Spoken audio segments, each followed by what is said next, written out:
Bonjour à toutes et bonjour à tous, bienvenue dans cette nouvelle vidéo. Je suis très heureux de vous retrouver pour vous parler de mon entreprise de débarras en Corrèze. J'ai préparé une liste de environ 10 questions, j'en ai beaucoup plus, mais on va dire qu'on va partir sur 10 questions que les gens me posent régulièrement.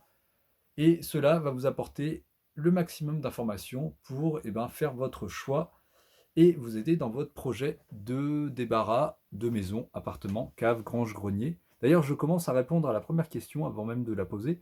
C'est quel type de débarras est-ce que je fais quels sont les lieux que je débarrasse? Alors, je débarrasse un petit peu de tout. Donc, comme je disais, débarras de maison, appartement, cave, grange, grenier, débarras destruction d'archives, débarras insalubres, débarras de type Diogène, évacuation de véhicules, bref, je suis très polyvalent dans le débarras.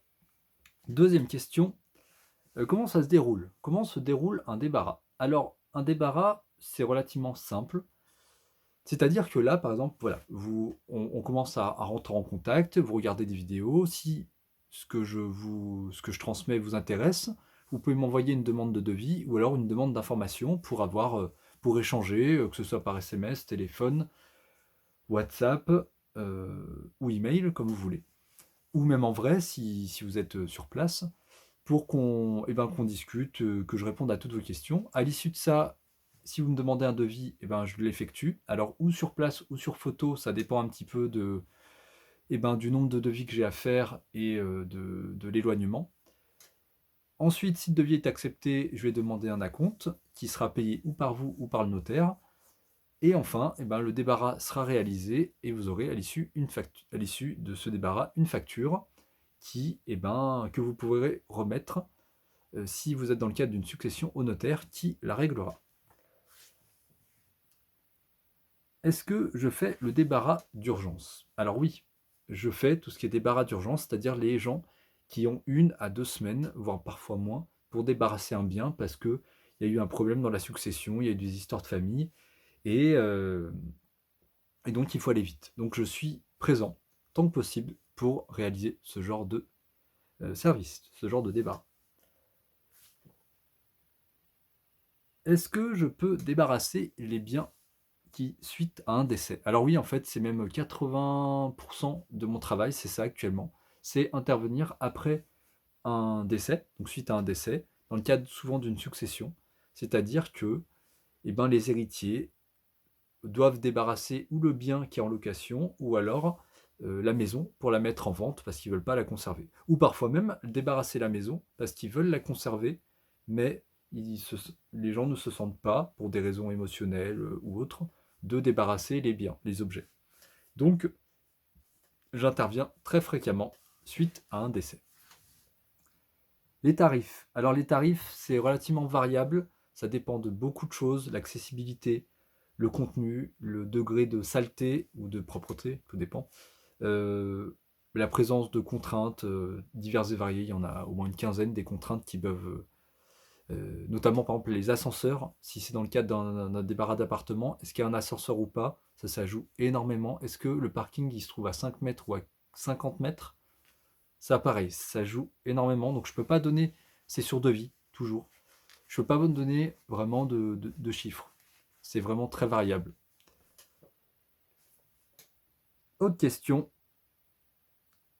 est-ce que je fais le nettoyage après le débarras? Alors oui, je fais toujours le nettoyage. Mon équipe, parce que je ne suis pas tout seul, mon équipe et moi-même faisons toujours le nettoyage après le débarras. C'est-à-dire qu'il y a toujours un coup de balai qui est fait. On laisse jamais, en fait, on laisse toujours un bien présentable pour qu'une personne qui rentre dedans, elle se sente bien. Alors, de base, on ne va pas nettoyer, je veux dire, les sols, ils vont pas on va pas faire de la serpillière, on va pas faire les vitres, on va pas faire les araignées de base, sauf les gros trucs vraiment où ça fait tâche. Mais ça, c'est un service qu'on propose en supplément, c'est-à-dire le nettoyage, vraiment un nettoyage complet.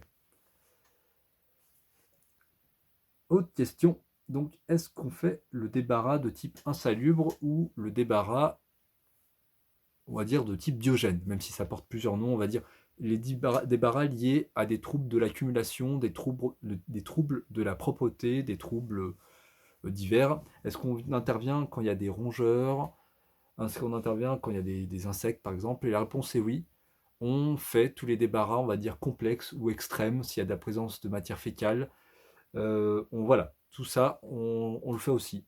Tout ce qui est débarras extrême, insalubre, biogène, ça porte plusieurs noms en fonction des situations, parfois c'est un peu tout en même temps.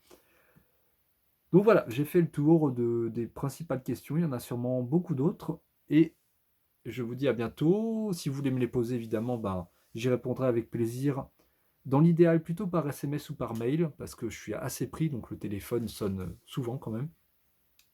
Et je vous dis à très bientôt pour ou une prochaine vidéo, parce que j'en tourne plusieurs sur des sujets plus précis, comme là voilà, typiquement le débarras insalubre, ça demande de développer, parce que c'est quand même un truc, je peux y rester au moins 15 minutes pour répondre aux questions que les gens vont se poser. Des questions liées aux successions, pareil, là je vais faire une vidéo là-dessus, parce que la succession c'est quelque chose de très... où il y a beaucoup de questions, beaucoup de complexité, s'il y a des choses en indivision, s'il y a des véhicules, tout ça, voilà.